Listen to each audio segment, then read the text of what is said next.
muy buenas tardes a todas las personas que siguen la transmisión en vivo. Agradecemos su interés y participación. También aprovechamos para agradecer a la Agencia de los Estados Unidos para el Desarrollo Internacional, USAID por sus siglas en inglés, y a la Fundación Friedrich Naumann para la Libertad por el apoyo que nos otorgan para realizar las evaluaciones y contar, pues en definitiva, con estos espacios tan relevantes de discusión y co-construcción pública. Le doy la bienvenida a quienes nos acompañan el día de hoy. Siegfried Herzog, director regional de la Fundación Naumann. Gracias por acompañarnos, Siegfried. A María Sirvent, directora ejecutiva de Documenta. Gracias, María, por estar aquí. A Natalia Pérez, investigadora de Fundar. Gracias también por tu tiempo, Natalia. Javier Carrasco, director ejecutivo del Instituto de Justicia Procesal Penal. Muchas gracias, Javier, por acompañarnos, aun cuando es tu cumpleaños. Y también muchas gracias, Enrique Buchot, investigador en México Evalúa. A todos ustedes, gracias por estar aquí. Para nosotros, entender el funcionamiento del sistema de justicia penal es un elemento indispensable para cualquier sociedad. En México Evalúa estamos comprometidos desde hace casi 9 años en realizar un informe detallado de cómo va la justicia penal a nivel nacional, este informe que hemos denominado Hallazgos. Hallazgos se ha consolidado como la evaluación más longeva, integral y sólida de la justicia penal, porque consideramos que las grandes transformaciones públicas requieren esfuerzos de largo aliento y sobre todo también requieren de contar con las voces y la participación de colectivos de víctimas, de organizaciones de la sociedad civil y de expertos y academia acompañando estos procesos de transformación. Si bien Hallazgos Nacional nos ha permitido conocer y contar con una radiografía precisa de lo que acontece en la justicia penal, sabemos muy bien que la mayoría de los conflictos penales se investigan y se procesan en el ámbito local, con retos muy específicos, pero también con esfuerzos heterogéneos para enfrentarlos. En ese marco, desde México Evalúa hemos iniciado con la serie Hallazgos desde lo local, en donde ponemos la lupa en el acontecer estatal y trabajamos de la mano con autoridades y con sociedad civil a fin de tener no solo un balance sumamente preciso de lo que está pasando en la justicia penal, sino sobre todo trazar una agenda conjunta para mejorar estos retos que enfrentamos. A través de estos capítulos locales, también logramos identificar y describir buenas prácticas de cada sistema de justicia penal. Estamos plenamente convencidas que documentar estas buenas prácticas y compartirlas puede también redituar en la réplica y en el aprendizaje común desde otras entidades. Y con este nivel de detalle, los resultados que se integran en los reportes locales, pues finalmente facilitan, no solo la identificación de los retos, sino también de los avances y oportunidades y de los puntos que podemos estar trabajando de manera colaborativa. A través de estos capítulos locales, cerramos 2021 con el desarrollo de 4 diálogos estatales: Nuevo León, Coahuila, San Luis Potosí y Zacatecas. Iniciamos este 2022 presentando 3 capítulos locales adicionales. El día de hoy presentamos Ciudad de México, mañana el estado de Jalisco y pasado mañana el estado de Nayarit.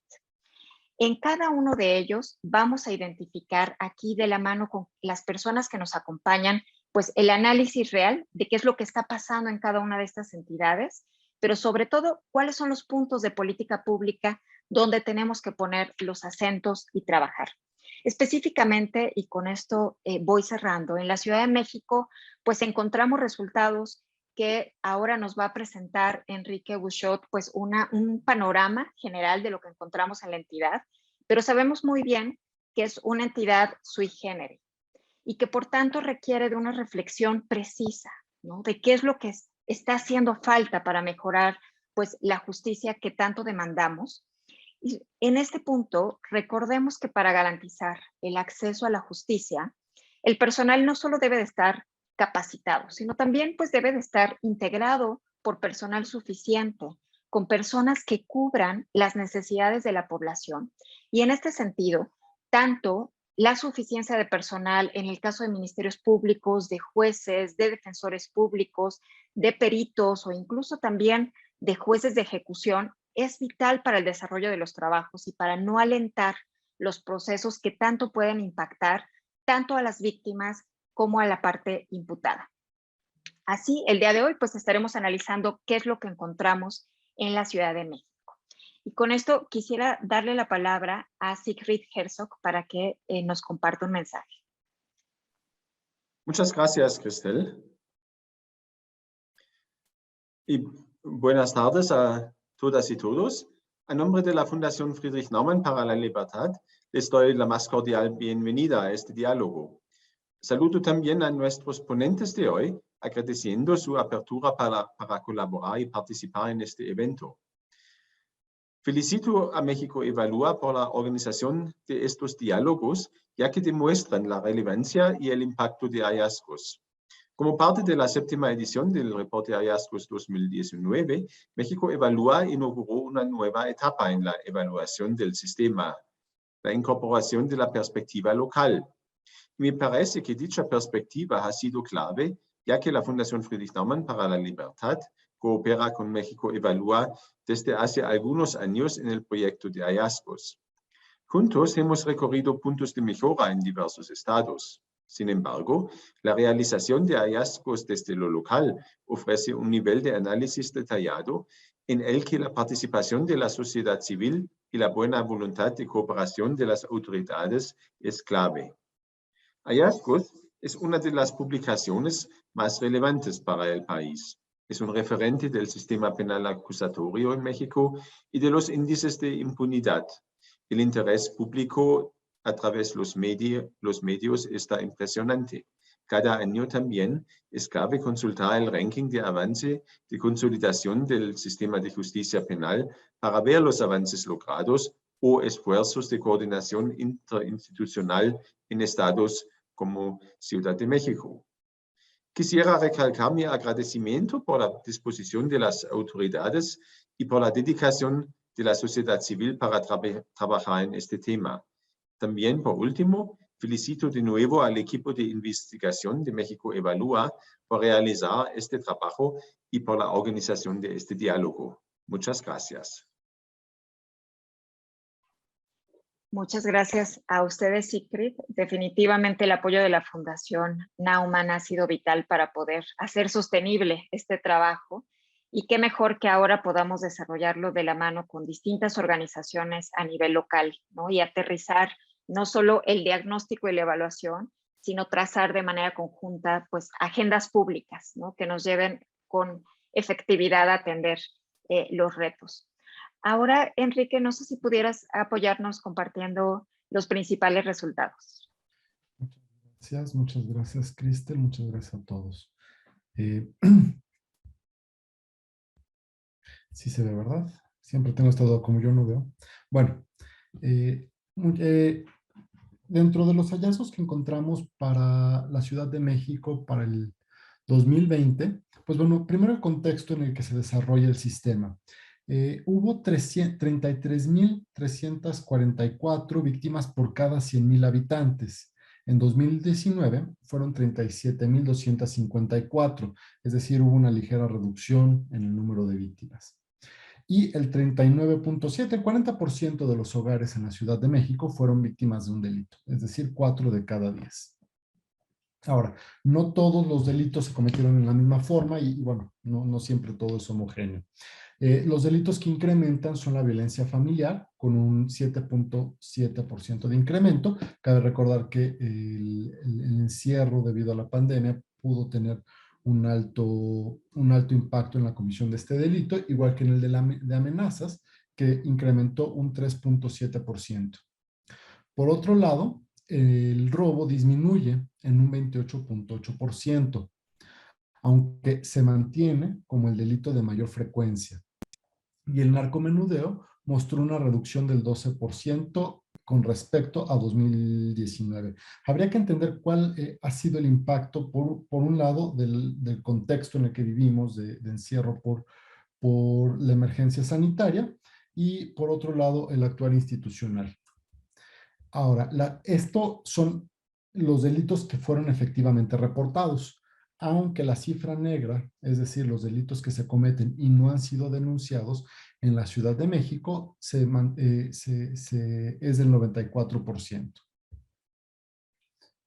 En el ranking de consolidación que desarrolla México Evalúa, en el que evaluamos las diferentes condicionantes para consolidar el sistema de justicia adversarial, observamos que la Ciudad de México mejoró un 7% con respecto al año previo, ubicándose en la 16ª posición con 337 puntos de 1,100 ideales. Como los puntos en los que se requiere hacer un trabajo para lograr una mejor consolidación del sistema de justicia, es primero el esfuerzo interinstitucional. Se observan importantes áreas de oportunidad en la coordinación interinstitucional del nuevo sistema de justicia penal. No existe una instancia técnica que ayude a la coordinación de los diferentes actores. El flujo de información. Existe también una importante área de oportunidad en el flujo y consumo de la información generada a nivel sistémico entre las instituciones y al interior de las propias instituciones. El adecuado flujo de la información no solo agiliza el proceso dentro del sistema, sino que tiene una reducción de las asimetrías al permitir que todos los actores cuenten con la misma información. Por otro lado, el consumo de esta información generada por la operación de todos los actores facilita la planeación del sistema desde la parte presupuestal, la operación, las prioridades, las políticas criminales y de persecución. Y por último, el presupuesto. En 2020 se incrementó en promedio al todo el sector de Procuración de Justicia Penal 8.1% el presupuesto. Pero dentro de este 8.1% existen enormes variaciones. A la Comisión de Atención a Víctimas se le redujo el 97% de su presupuesto, mientras que a la defensa se le incrementó en un 777%. Estas variaciones presupuestales, que como se ve son muy grandes, no encontramos cuál es la justificación o cuál es el documento de planeación o el racional que permite una variación del 97% hacia abajo en un caso y del 700% hacia arriba en otro caso. Bueno, con esta operación, con estas condiciones de operación presupuestales, de flujo de información, de planeación, ¿cuál es la capacidad instalada y cuáles son las cargas de trabajo que existen dentro del sistema? Observamos que el promedio de la Ciudad de México en cuanto a la cantidad de operadores dentro de cada institución se encuentra siempre ligeramente por encima, salvo 2 casos, del promedio nacional. Tenemos 42.3 policías ministeriales, policías de investigación por cada 100,000 habitantes, mucho más arriba del promedio nacional de 14.8. Tenemos 20.2 agentes del Ministerio Público, considerablemente por encima del 11 agentes del Ministerio Público por cada 100,000 habitantes a nivel nacional. La brecha se empieza a cerrar a partir de los peritos, donde la Ciudad de México tiene 13.6 peritos por cada 100,000 habitantes y a nivel nacional el promedio es de 9.7. Los asesores jurídicos es de 3.1 por 100,000 habitantes en la Ciudad de México y 1.3 a nivel nacional. Defensores públicos 6.6 y 4.9 nacionales y 4.5 jueces por cada 100,000 habitantes en la Ciudad de México y el nivel nacional es de 1.9. Como vemos, hay una importante apuesta a las policías ministeriales y a los agentes del Ministerio Público. No obstante, tenemos que cada fiscal tiene 139 investigaciones en promedio cada uno. Los defensores públicos representan a 131 personas en promedio cada uno y los asesores de victimales representan a 289 personas cada uno. Bueno, con esa capacidad instalada, ¿qué resultados estamos teniendo? Se realizaron 204,025, vamos a hablar 200,000 denuncias y querellas, de las cuales 43,000 fueron con detenido y 160,000 sin detenido. De estos se derivaron a procesos, se abrieron 310,000 investigaciones, un poco más. Luego, de estas 310,000 podemos observar que se derivan a los órganos de solución alternativa de conflictos 752. Se determinan 117,000 a través de archivo temporal, abstención de la facultad de investigar, criterios de oportunidad, incompetencias y no ejercicios de la acción penal. Y se mantienen en proceso de investigación el 56%, equivalente a 176,000. De estas investigaciones se han vinculado a proceso 15,400 investigaciones, de las cuales se mantienen en buena parte en investigación complementaria. Tenemos soluciones alternas, 3,000, procesos abreviados 3,000 y en juicio oral 1,800. Más o menos este es el panorama, si pueden, de procesal, de la tubería procesal. Ahora, en cuanto a la impunidad, el índice de impunidad que construimos desde México Evalúa es de los casos que efectivamente entran al sistema, es decir, el 6% sin tomar la cifra negra, bueno, de la cifra negra es 94%, entran el 6% al sistema, y de estos, ¿cuántos obtuvieron una resolución efectiva? Es decir, no se mantienen como investigaciones abiertas, no se van a archivo temporal que pueden resucitar en cualquier momento. En este caso, la impunidad en la Ciudad de México es del 97.7%. En 2019, y para este año se incrementó a un 98.5. Habría que también ver cuál fue el impacto del COVID para esta variación. Bueno, esos son el contexto el contexto y los hallazgos principales. Claro, pueden consultar el reporte para un mayor detalle de cada una de las dimensiones y de cada uno de los resultados. Con esto, pues bueno, me gustaría abrir el panel, el micrófono a nuestros participantes. Un poco las reglas del juego van a ser, tienen 5 minutos cada uno para dar una primera ronda de comentarios y de su explicación sobre estos hallazgos, y una segunda ronda de 5 minutos. Ahora, en la experiencia de cada uno de ustedes ha sido diferente, ha sido en diferentes áreas.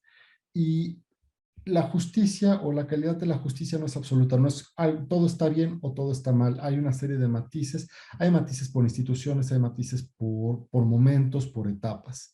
Eso, como lo mencionaba Cristel, es una jurisdicción tremendamente compleja, tanto por el tamaño propio de la jurisdicción Ciudad de México, como los límites muy difusos que puede tener con el Estado de Hidalgo y principalmente con el Estado de México. Entonces, desde su experiencia, el orden va a ser Natalia, en primer lugar, 5 minutos, María Sirven, 5 minutos, y al final Javier Carrasco, 5 minutos. Entonces, si pudiéramos platicar cuáles son las áreas de atención prioritaria para mejorar el desempeño de la Ciudad de México desde su experiencia y por qué las consideran. Muchas gracias. Supongo que me toca, ¿verdad? Bueno, primero que nada, muchas gracias a México Evalúa por la invitación a comentar este informe tan valioso que pues nos da cuenta de la implementación del sistema de justicia y pues sobre todo del acceso a la justicia para las personas usuarias. En este sentido y desde mi experiencia, voy a hablar de 3 puntos que me parecen que son importantes como áreas prioritarias de atención por parte del gobierno de la Ciudad de México. Y en primer lugar me voy a referir al sistema de coordinación técnica, ¿no? Que justamente son estos espacios, estos mecanismos de coordinación interinstitucional y que, como arroja el informe que tuvo a bien a realizar México Evalúa, pues en la Ciudad de México no existe actualmente un sistema de coordinación técnica para la implementación del sistema de justicia penal. En este sentido, considero que es sumamente importante contar con este tipo de mecanismos, que si bien es importante decir que aunque no existe un mecanismo de esta naturaleza para la implementación del sistema de justicia penal, sí existen mecanismos similares en la Ciudad de México que nos pueden dar un ejemplo o una muestra de cómo deberían de funcionar o cómo deberían en principio conformarse y eventualmente funcionar en pro de mejorar el acceso a la justicia. Tenemos, por ejemplo, el sistema de seguridad ciudadana, donde están también muchos de las instituciones que están obligadas a implementar este sistema. También tenemos, por ejemplo, el sistema de búsqueda de personas de la Ciudad de México, y lo que vemos por la importancia que yo le doy a estos espacios es que son espacios de coordinación interinstitucional para poder identificar cuáles son los planes de trabajo comunes, las metas, los objetivos y los retos en común, pero también estos espacios, estos mecanismos interinstitucionales posibilitan justamente identificar las áreas prioritarias de atención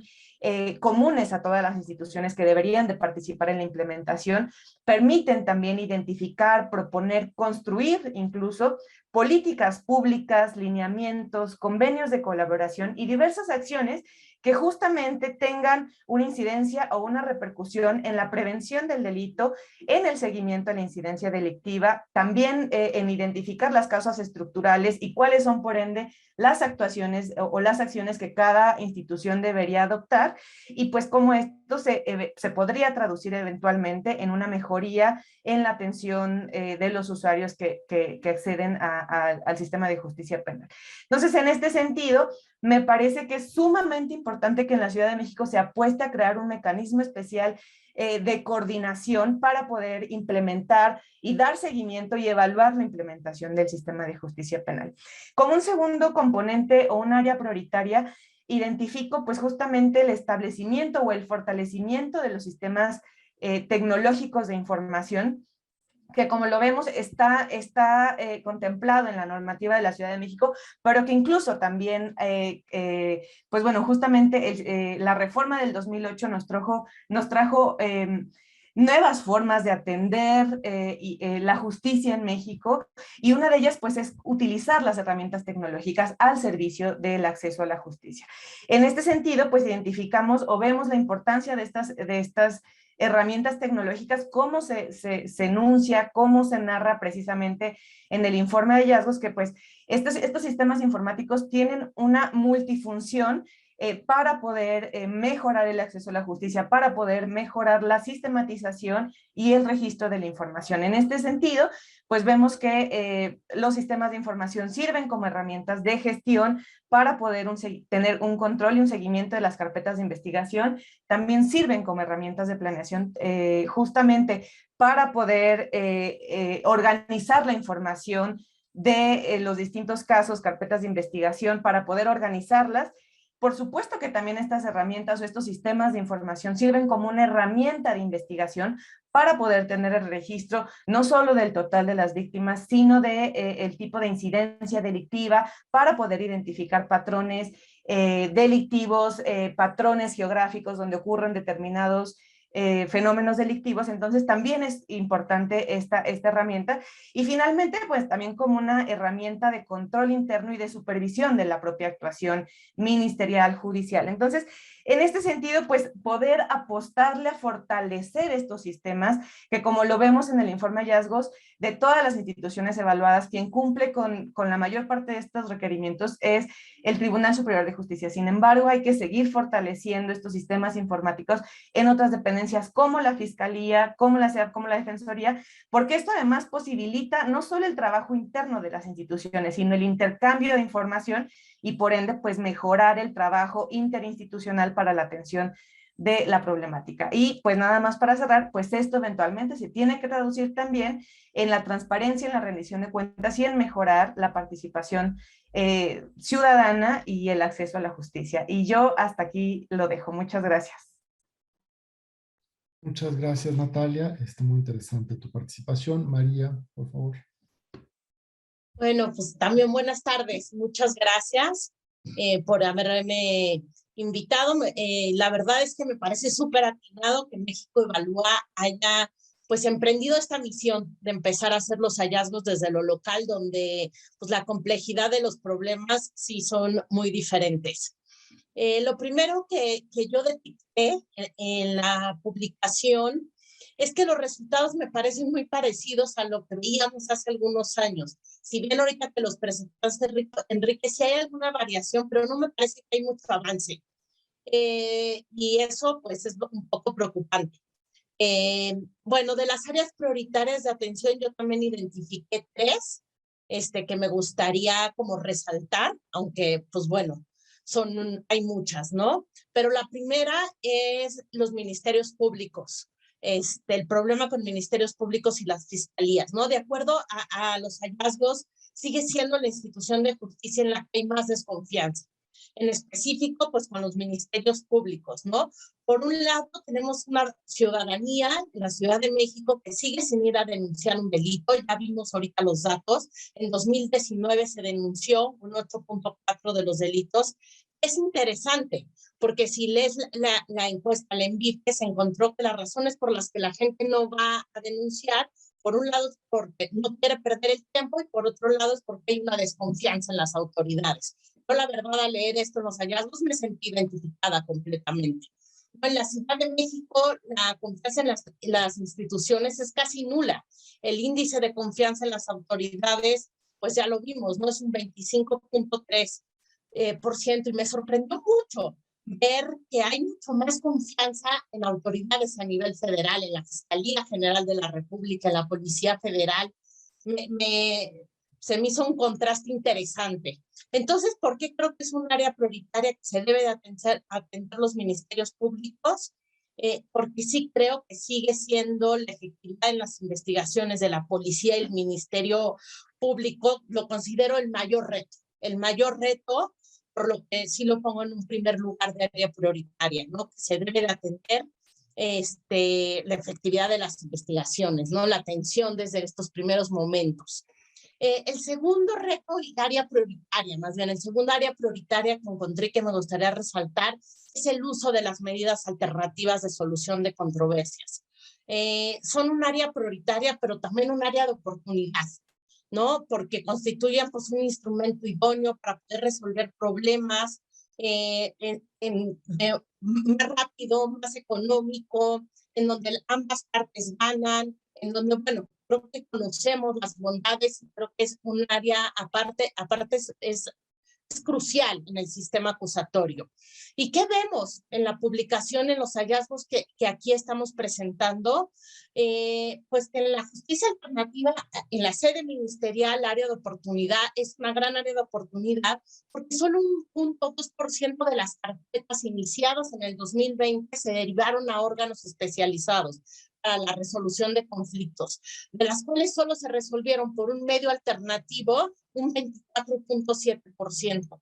Es decir, deberíamos estar frente a un sistema que tuviera como característica el uso de mecanismos alternativos de solución de controversias y formas anticipadas de terminar los procesos, y no, al contrario, ¿no? Al contrario, de manera que no solo los casos más complejos son los que llegan a juicio, sino aquí llegan todos los casos a juicio, casi todos, ¿no? Y bueno, también me sorprende que la justicia alternativa en la sede judicial ni siquiera se tuvieron datos estadísticos. Entonces me parece pues bastante sorprendente. Si esto lo vinculas con el otro dato que está también en los hallazgos, en donde muestra un porcentaje en donde de las sentencias, el 97.4% de las sentencias fueron condenatorias. Pues entonces tenemos un sistema que si tu caso se judicializa, el porcentaje de que sea una sentencia condenatoria y también en prisión es muy alta. Entonces me parece otra área prioritaria el poder impulsar el uso de medidas alternativas de solución de controversias. Y finalmente otra área prioritaria me parece la ejecución de la pena. Aunque no se profundiza tanto en el estudio, desde mi experiencia y por mi trabajo diario, sí me gustaría resaltarlo, y se vincula mucho con lo que hablaba Natalia sobre la coordinación interinstitucional, porque es muy importante que el gran reto para la implementación y la consolidar el sistema de ejecución penal son las comisiones intersecretariales, que son justamente estas coordinaciones en donde confluyen las diferentes instituciones que tendrían que estar encargadas de poder proponer, implementar y darle seguimiento a toda la política pública desde la prisión y después de la prisión. En México, pues en la Ciudad de México hay una comisión intersecretarial, pero ha sesionado una vez y hace varios años, por lo que sí me parece un área prioritaria el poder atender a la población que está en prisión, desde prisión, y qué sucede con esta población una vez que sale. son estas comisiones intersecretariales, pues las encargadas de poder proveer programas, servicios, política pública. Creo que estas son mis 3 áreas prioritarias que aquí dejaría. Muchas gracias. Muchas gracias, María. Javier. Muchas gracias a México Evalúa por este gran trabajo y por la invitación. Y yo también voy a abordar en estos temas, coincido con Natalia sobre la necesidad, una gran área de oportunidad, es esta creación de este órgano técnico de coordinación. Creemos que esta reforma o este sistema de justicia o todos los sistemas de justicia, si no tenemos a alguien que lo esté coordinando desde las altas esferas de la política pública del Estado, o en este caso de la Ciudad de México, pues resulta en que cada institución realiza lo que puede y lo que quiere, de una manera como si fuéramos una banda, que cada quien toca el instrumento que tiene y como puede y en el son que tiene. Entonces, tenemos una descoordinación y esta es una realidad a nivel nacional. Creo que esa es una gran área de oportunidad de que la Ciudad de México retome este órgano de coordinación técnica, pero que verdaderamente coordine, no solamente sea un órgano donde se toman las fotos y es bonito, ¿no? Ok, ahora entrando a el otro gran tema. Los datos, es importante. No podemos tener un estudio como lo que México Evalúa hace o como lo que otras organizaciones intentamos hacer si las instituciones no son transparentes y no dan los datos. Sí me preocupó que en algunos rubros durante todo el reporte decían, pues eran 2 líneas, ¿no? Lo que México Evalúa decía, esto no se pudo analizar porque no nos dieron los datos. Eso es preocupante porque no podemos decir si una política pública vamos en buen camino, vamos para el desastre o necesitamos mejorar si las instituciones no nos están dando la información, no transparentan sus datos. Y estos son datos estadísticos. Por ejemplo, la Secretaría de Seguridad Ciudadana de la Ciudad de México, que con algunos rubros, si no mal recuerdo, fue puntualizado que los datos no se proporcionaban. Entonces, esa es una gran área de oportunidad, que cada institución vea lo que le corresponde registrar y transparentar. El otro gran tema es el tema de la impunidad. Entonces, ¿por qué no creemos? ¿Por qué el 94% en la Ciudad de México no denuncia? Puede ser que sea por la desconfianza de las instituciones, y aquí me voy a la confianza. ¿Por qué se tiene más confianza en las instituciones federales, hasta en el Ejército y la Sedena, cuando vemos que hay muchas violaciones a derechos humanos cometidos por estas instituciones? Pero pudiera ser, no sé, una hipótesis, pues el contacto directo de la persona es con la policía local, con el juez y la jueza local, con la defensa local y con la fiscalía local. Entonces, vemos como que la federación, pues es como está en otro nivel, está en otro lugar y puede hacer que ahí tengamos un poquito más de confianza en que en otro lado lo van a hacer un poquito mejor o no nos van a violar los derechos. Entonces, ahí tenemos que analizar por qué esta desconfianza, y parte de la desconfianza es por esa razón, pues muchas personas no se acercan. Pero el otro punto es, si tenemos el 6% que entra al sistema y el sistema ya está saturado. O sea, imagínense si le bajamos a un 93% de cifra negra y un 7% de incidencia delictiva. Ya está sobresaturado, y acá la cifra que nos dio Enrique es interesante de cuántas investigaciones por cada fiscal, por cada defensa, fiscales, defensores sobretrabajados y sobresaturados. Y nada más, dijimos, pues vamos a subirle a 200 casos, a ver si pueden. Entonces la calidad de justicia también. Entonces, ¿qué se necesita hacer como para programar esta parte? El otro es lo preocupante, la impunidad que sube del 97 al 98%, es decir, que casos todavía no se están resolviendo de una manera con una sentencia o con una solución alterna. Y eso me lleva a lo que María también comentó, las soluciones alternas. Me preocupa bastante que a nivel de Ministerio Público solamente el 2%, 752 casos, hayan sido resueltos por solución alterna cuando está todo un centro disponible para esto. Aquí también tenemos que ver el gremio de la defensa privada. qué tanto la defensa privada está motivando a que las personas resuelvan. ¿Por qué? Porque veamos, si resuelven de una manera diversa, pues ya no van a poder cobrar por audiencias, ¿no? Entonces, estos incentivos también económicos, hay que hablarlos y hay que ponerlos sobre la mesa, porque no es, o sea, no es por error que solamente 2% estén resolviendo cuando la Ciudad de México tiene un centro especializado, no solamente en la Fiscalía, pero también en el Tribunal de soluciones alternas. Es muy poco. Entonces, ¿cómo estamos promoviendo la cultura de la paz? Sabemos que un juicio oral es la forma más violenta de resolver el conflicto. Lo ideal es una solución alterna por los procesos que correspondan. El otro es estas investigaciones en trámite, 56% para mí es muy alto. Criterios de oportunidad básicamente no existen, es 0.8% de acuerdo a lo que tienen. Eso significa que la fiscalía pues tal vez no tiene una política criminal para determinar en qué caso se puede resolver por un criterio de oportunidad. Y los archivos abiertos, los archivos temporales, eso sí es muchísimo. Entonces, todos estos casos, pues parece que entra el caso al sistema, pero ahí se queda esperando el sueño de los justos. Un minuto me queda. Bueno, lo otro preocupante que vi es el 2% de absoluciones cuando llegan a juicio oral. No sé, tal vez ahí tenemos que ver la defensa, qué es lo que está pasando. Y otro análisis también importante es ver a profundidad qué está pasando con la unidad de supervisión de medidas cautelares, que es parte de lo que nosotros hemos hecho en ese punto. Y coincido con María, la parte de ejecución también es importantísimo darle una muy buena mirada. Con eso concluyo. Muchísimas gracias, Javier. Bueno, vamos a pasar a esta segunda ronda, igual de 5 minutos. Bueno, una de las maravillas de ser el moderador es que puedo mover ligeramente las reglas del juego. Entonces, en vez de que hablemos todos sobre el mismo tema, creo que cada uno de ustedes planteó temas muy importantes que no necesariamente son del mismo. Entonces, voy a empezar de uno en uno y me gustaría, si tú, Natalia, pudieras ahondar. Creo que tú abordas un tema muy importante. Estamos hablando de un sistema que no es sistema, que no se coordina, que no se comunica, que no fluye la información, que no tienen planeación, que no tienen interconexión de bases de datos, que no hay consumo de bases de datos, etc.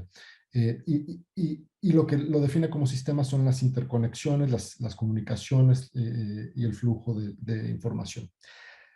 ¿Cómo podemos lograr entonces? La pregunta que tal vez sería bueno ahondar es cómo logramos que el sistema sea un sistema. Muchas gracias. Pues bueno, en primer lugar creo que pues el compromiso tendría que ser lograr establecer efectivamente este sistema de coordinación. Creo que la base normativa existe. Creo que ejemplos institucionales similares existen, como mencioné, y además existen otros entes, como por ejemplo el Consejo Ciudadano de la Fiscalía General de Justicia de la Ciudad de México, que justamente desde mi experiencia como parte del Consejo Ciudadano de Búsqueda, pues me doy cuenta que también estos espacios ciudadanos sirven para impulsar, para apoyar, para asesorar a las instituciones justamente en la conformación de estos espacios y en impulsar determinados lineamientos y directrices. Entonces, creo que es una acción en dos sentidos. Pues por un lado, crear el sistema de coordinación como tal, por otro, fortalecer los otros mecanismos que existen para apoyar estos sistemas, como repito, puede ser uno de ellos el Consejo Ciudadano, que ya existe y que pues bueno, tendría que tener mucha más participación, mucha más presencia en impulsar también estos espacios de coordinación interinstitucional. Entonces creo que ahí es un área de atención y de fortalecimiento que hay que seguir prestando atención. Retomando el punto de los sistemas de información, además del establecimiento como tal de los sistemas de información, como ya he dicho, es sumamente importante el intercambio de información. Creo que también ahí, o sea, no solo basta con tener un sistema, sino que para que pueda funcionar coordinadamente y conjuntamente tiene que haber un intercambio de información y no solo un intercambio de información entre las instituciones de la Ciudad de México, sino entre diversas instituciones a nivel federal o con otros estados, ¿no? Dependerá justamente del tipo de atención que se quiera dar. Entonces, en ese sentido, es importante fortalecer estos sistemas de información y además no solo fortalecerlos para el resguardo de la información, sino también otro tema que quisiera mencionar como relevante para generar un compromiso, para dar una atención prioritaria, es cómo también el uso de la tecnología tendría que ser puesta al servicio de facilitar el acceso, de agilizar el acceso a la justicia.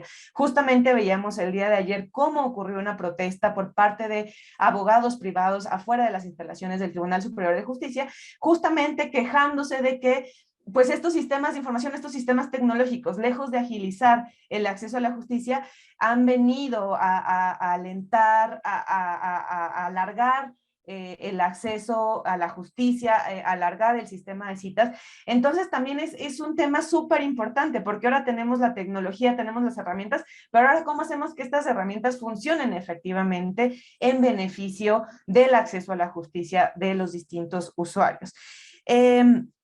Y en ese sentido, pues bueno, creo que fortalecer todos los mecanismos de participación ciudadana es algo sumamente importante, no solo, como lo decía, como un mecanismo ya establecido como el Consejo Ciudadano, sino en general para todos los procesos de modificación y creación legislativa, diseño, construcción y implementación de políticas públicas. Entonces creo que por ahí hay distintos campos de acción y de participación ciudadana que se pueden impulsar desde las instituciones. Y finalmente, pues algo que es sumamente prioritario es fortalecer las instituciones de atención a víctimas, de defensa, ¿no? Vemos cómo justamente en el reporte de hallazgos, en el informe de hallazgos, si bien se ha incrementado el presupuesto para las distintas instituciones de procuración y administración de justicia, en lo general vemos que en lo particular tanto la Comisión Ejecutiva de Atención a Víctimas como la Defensoría no han tenido esta misma suerte, al contrario, sufrieron una disminución en el presupuesto. Entonces también vemos cómo pues eso parece hasta cierto punto contradictorio, porque pues no se está fortaleciendo de manera paralela, igualitaria y simétrica, como diría el informe, el presupuesto de estas distintas instituciones que pues justamente permita mejorar la calidad en la atención hacia las víctimas y hacia los usuarios en general, y por ende también pues agilizar el acceso a la justicia, agilizar la respuesta por parte de las instituciones.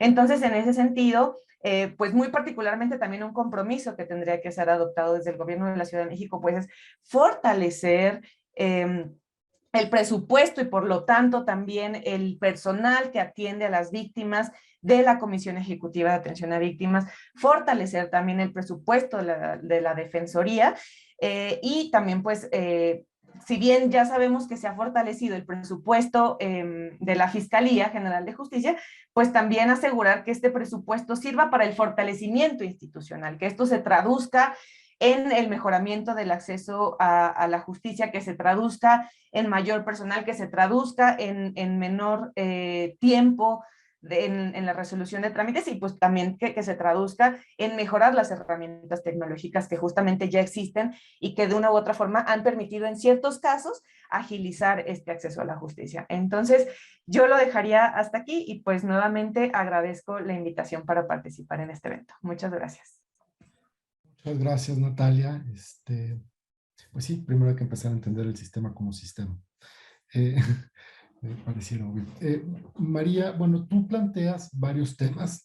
Uno de ellos me parece fundamental, que es el de la confianza en el Ministerio Público. Hacer el Ministerio Público este filtro en el que él decide qué entra y qué no entra, qué se procesa y qué no se procesa. En ese sentido, la confianza o desconfianza que se tenga en él impacta directamente tanto en la calidad como en los resultados. Y bueno, la cifra negra, como bien apuntas, está directamente también relacionada con la desconfianza al Ministerio Público. Mejorar la confianza, incrementar la confianza no va a ser algo que se logre de un año a otro. Creo que esta desconfianza la venimos cargando de años. Inclusive, no solo es el miedo a la corrupción, es el miedo de uno terminar arrestado. Yo en alguna ocasión fui a denunciar y terminé detenido. Entonces, si tuviéramos que arrancar un compromiso así, pedirles a las autoridades, dar los pasos necesarios para mejorar la confianza, ¿qué significaría eso? ¿Cómo? Es algo que mencionamos mucho y es algo que se menciona mucho, pero ¿qué implicaría en la práctica empezar a tomar las decisiones o los pasos para mejorar esa confianza? No sé si tú quisieras ahondar un poco en eso. Sí, bueno, a mí este punto pues me pareció aparte bien interesante en hallazgos, por eso lo quise tomar desde mi primera intervención, porque también lo que me sorprendió mucho es hacer este vínculo como por un lado en la Ciudad de México, cuando describen los resultados de la percepción del estudio que hacen sobre lo que piensa la ciudadanía, como en la Ciudad de México tenemos, pues estamos habitantes, estamos más familiarizados con el sistema de justicia penal que en otras entidades, cómo conocemos más nuestros derechos, conocemos a dónde debemos acudir como víctimas. O sea, me sorprendió mucho el que la población y la ciudadanía conozca más sus derechos, estemos más familiarizados con el sistema de justicia penal, con las instituciones, ¿no? Eso no se traduce en ni que tengamos más confianza, ni que vayamos a denunciar más, ni nada. Entonces eso, por eso me sorprendió mucho, ¿no? No tenemos por eso tampoco una buena opinión, no tenemos, ahí decía, ¿no? En hallazgos como la opinión en las instituciones está por debajo del promedio nacional. Y también decía, ¿no? La gente no cree que estamos mejor que antes que existía el sistema, bueno, que hace 10 años. Entonces, bueno, me gusta esta idea de vincular los datos, ¿no? Por un lado tenemos esta percepción, también tenemos en la Ciudad de México autoridades que gozan de mayor conocimiento en otras entidades, y esto, pues en lo que se ha traducido, sí, efectivamente, es en mucha desconfianza, en no acudir, en que, pues sí, conocer tus derechos no te hace por eso ir a denunciar. Eso me sorprendió mucho, ¿no? Y pues esto se traduce en el porcentaje tan alto de impunidad. Entonces, bueno, ¿cómo? Es muy difícil tu pregunta, ¿cómo empezar a construir este vínculo de confianza con la ciudadanía? ¿Cómo acercar a las instituciones y al ciudadano? Y que podamos creer y aumentar la cultura de la denuncia. Creo que el primer punto sería aumentar la cultura de la denuncia. Pues es que sí creo que la única forma que aumente la cultura de la denuncia es teniendo resultados, porque es cuando uno va a empezar a creer, cuando vemos que no se sentencian a la mayoría de las personas, cuando vemos que si tú acudes al Ministerio Público, algo va a pasar, no vas a esperar horas. A mí me ha pasado, y yo hace poquito tuve una experiencia en el Ministerio Público, donde los policías se burlan de ti, te dicen esto no va a prosperar, esperas muchísimas horas. Mientras sigan estas dinámicas naturalizadas y que creo que no pasa por capacitación, creo que no es cambiar toda una cultura, está inmersa en el sistema de justicia, es cuando va a empezar a cambiar también la mentalidad de la ciudadanía. Pero también a lo mejor tendremos que hacer un intento de empezar a cambiar nuestra mentalidad, de aumentar la cultura de la denuncia para forzar a que esto cambie, ¿no? O sea, no sé qué va primero y qué después, ¿no? Eso sería, ¿no? Un punto importante, porque ahorita mientras hablaba decía, ¿por qué tenemos que esperar a que haya menos impunidad y que haya para nosotros confiar, ¿no? Creo que tenemos que empezar también nosotros yendo a denunciar. Sí creo, y me sorprende mucho decir hoy, que el sistema de justicia penal en nuestro país, en nuestra ciudad, sigue siendo el mayor de los retos. Que sí, que tenemos un sistema acusatorio, hay cosas que evidentemente han mejorado, pero que seguimos teniendo un sistema en donde los policías tienen sueldos muy bajos, en donde hay mucha carga laboral para casi todas las instituciones, donde no hay credibilidad, donde, no sé, me parece que sí, donde no hay oportunidades de reinserción social de la población que pasa por prisión, ¿no? Somos la cuarta entidad con mayor reincidencia. Entonces, sí creo que trabajar en el vínculo entre la ciudadanía y las instituciones va a ser crucial para ir mejorando y para que este problema no vaya creciendo. Sé que no tengo la solución en las manos y que es complicada, ¿no? Poder dar una respuesta porque pues, no va a pasar de la noche a la mañana, pero creo que podemos iniciar por todos nosotros denunciar si tenemos algún conflicto, ¿no? Con la ley. Muchas gracias, María. Bueno, pues creo que son dos líneas que se requerieren trabajar porque hay muy buenas voluntades, puede haber muy buenas voluntades de los tomadores de decisiones, de las cabezas de las instituciones, pero pues como tú dices, la cultura institucional no se da por la buena voluntad de un fiscal, de un presidente de un tribunal, de un defensor general, sino que se tiene que bajar. Y por otro lado, los resultados. Y eso me lleva a la pregunta a Javier. Javier, tú haces mucho énfasis en el poco uso de los mecanismos alternativos de solución de conflictos, en el poco uso de criterios de oportunidad, en el enorme o el importante tamaño del archivo temporal de las investigaciones abiertas. Y pareciera que estamos apostando a un sistema que está diseñado para resolver masivamente lo que es masivo y de forma muy profunda lo que es profundo, a través de juicios o a través de salidas alternativas. Y seguimos con la inercia de resolver todo con la vía más costosa y más profunda, que es el juicio, lo cual nos mantiene con muy pocos resultados. ¿Qué incentivos hay para el bajo uso de los mecanismos alternativos en el cual deberían estar saliendo pues, tal vez el 30% de los casos, 35% de los casos, y no sale a veces ni el 5%? Entonces, si pudiéramos pues explorar un poco más esta posibilidad para hablar de mejores resultados. Solamente voy a retomar medio minuto de la pregunta que le hiciste a María. ¿Cómo se genera la confianza? Creo que esto va ligado al servicio profesional de carrera.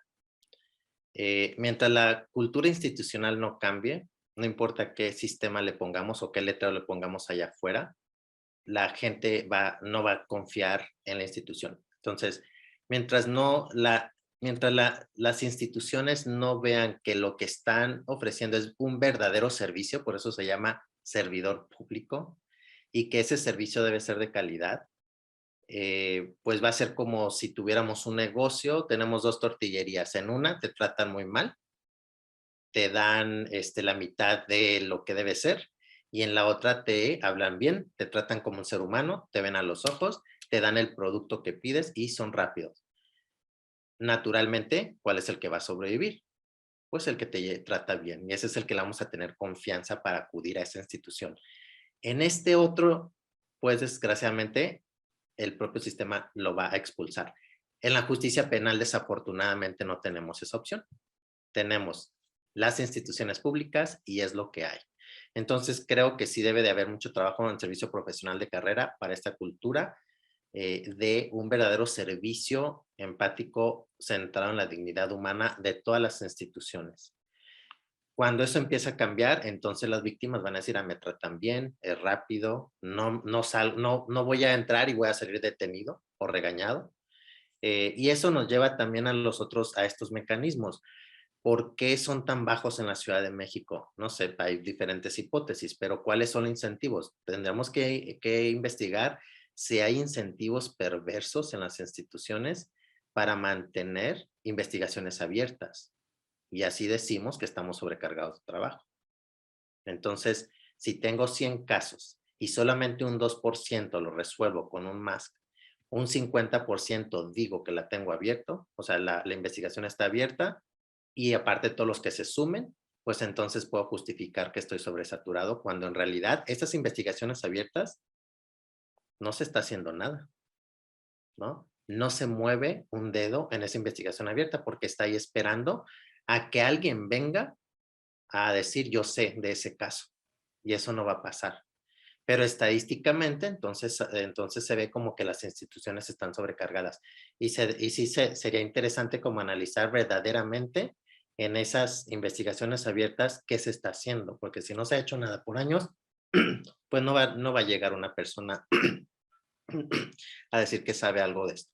Y lo mismo con criterios de oportunidad. Entonces aquí lo que considero es que hay una falta de política criminal, donde otra vez estamos enfocados en analizar cada caso por caso y no fenómenos criminales. Y creo que eso nos falta y lo hemos repetido en diversos foros, el fenómeno criminal, pero parece que no se sabe qué es o cómo se está haciendo porque nunca vamos a terminar. O sea, no hay recurso humano y material suficiente para investigar y atender todos los delitos.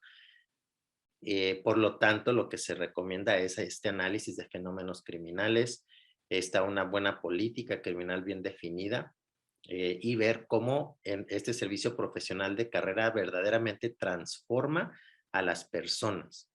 Entonces llámese sistema acusatorio, porque a veces decimos es que las personas no saben cómo funciona el sistema. Pues no sé si la ciudadanía debe de saber cómo el sistema funciona. Lo que la ciudadanía debe saber es cuando yo voy con un problema a denunciar o como persona detenida, que no me violan mis derechos humanos, me tratan dignamente y me resuelven la situación rápidamente, ¿no? Y no me hacen dar vueltas y vueltas y vueltas, y al final yo soy el que me cansa como víctima y digo, no, pues ya mejor no regreso. Creo que esa es como esa cultura institucional es la que no hemos logrado transformar en estos últimos 10 años y podemos estar aquí 10 años más hablando de lo mismo. Vemos presunto culpable y duda razonable. Dos sistemas diferentes, el mismo problema, la falta de atención. Sin abonar la corrupción, que ahorita la corrupción como que cuando el sistema inició como que se trató de amortiguar un poco, pero ahora parece que las soluciones alternas y lo más es un mercado en las diferentes instituciones. Eso es otro problema que debemos de atender en el sistema de justicia. Muchas gracias, Javier. Bueno, creo que se aborda también un tema fundamental que se conecta con todo, que es el entendimiento del sistema de justicia penal no como una función de Estado que se tiene que proveer y no importa cómo se provea, sino como un servicio público que tiene que tener estándares de calidad y que tiene que tener estándares de atención al usuario, a las personas, centrado en las personas y no en el funcionario o el burócrata que toma la decisión. Y bueno, sobre lo de fenómeno criminal, creo que se está convirtiendo en el mismo lugar común que el sistema de justicia. Cuando hablábamos de sistema, no, queda claro, no sabíamos qué significa sistema, seguimos sin saber lo que es sistema, y hoy seguimos sin entender que fenómeno criminal no es lo mismo que tipo delictivo. Pues bueno, muchísimas gracias por nuestra parte. Esta es la discusión, esperamos haya abonado, y pues Cris, te cedo la palabra. Gracias. No, pues muchísimas gracias. Creo que quedan muy buenos puntos sobre la mesa. Me parece que este es un primer ejercicio que tenemos que seguir realizando. Si queremos justo sentar en la mesa de discusión a las distintas autoridades del sistema de justicia penal en la Ciudad de México, necesitamos de sus voces, necesitamos de estos datos, de estos análisis, para empezar a construir una agenda pública. Recojo solamente 3 puntos que me parecieron que pues son materia, ¿no? de esta agenda, o que requieren ser materia de esta agenda. El primero, el fortalecimiento de la coordinación, ¿no? Si bien a nivel nacional vimos un retraimiento de la instancia nacional y de los esfuerzos de coordinación, de planeación, de evaluación, necesitamos empezar a rescatar este tema en lo local, y podemos comenzar con la Ciudad de México, ¿no? De identificar qué es lo que está pasando con esta instancia, qué ejercicios y qué espacios ya existen, como lo comentaba Natalia, para fortalecer estos espacios. Y eso apunta también a algunos de los comentarios que recibimos de la audiencia, que tienen que ver con el fortalecimiento de la Comisión de Víctimas. Esta coordinación requiere no solo traducirse en objetivos comunes, sino también en fortalecer a las instancias que fueron creadas para proteger nuestros derechos, las comisiones de víctimas y las defensorías públicas, ¿no? Entonces, en este sentido, me parece que ese es uno de los puntos que debemos de abordar. El siguiente punto, y solo lo comento rápidamente porque me parece, quisiera pensar que en la siguiente evaluación que estamos ya iniciando para la Ciudad de México, podremos encontrar datos e información distinta, y tiene que ver con el proceso de transformación que está tomando lugar en la Fiscalía General de la Ciudad de México. Entendemos que esto es un proceso de largo aliento, pero sabemos muy bien que se ha trabajado ya una política criminal, un plan de persecución penal, y que esto requiere irse traduciendo en lo concreto, ¿no? Que requiere traducirse en un mayor uso de justicia alternativa, en llevar los casos no como delitos, sino en el entendimiento de fenómenos, y una serie de temas que seguramente quiero pensar que vamos a encontrar ahí señales positivas de avance, Y un tercer punto, este enfoque en la ciudadanía, ¿no? La confianza ciudadana es uno de los elementos que requerimos trabajar.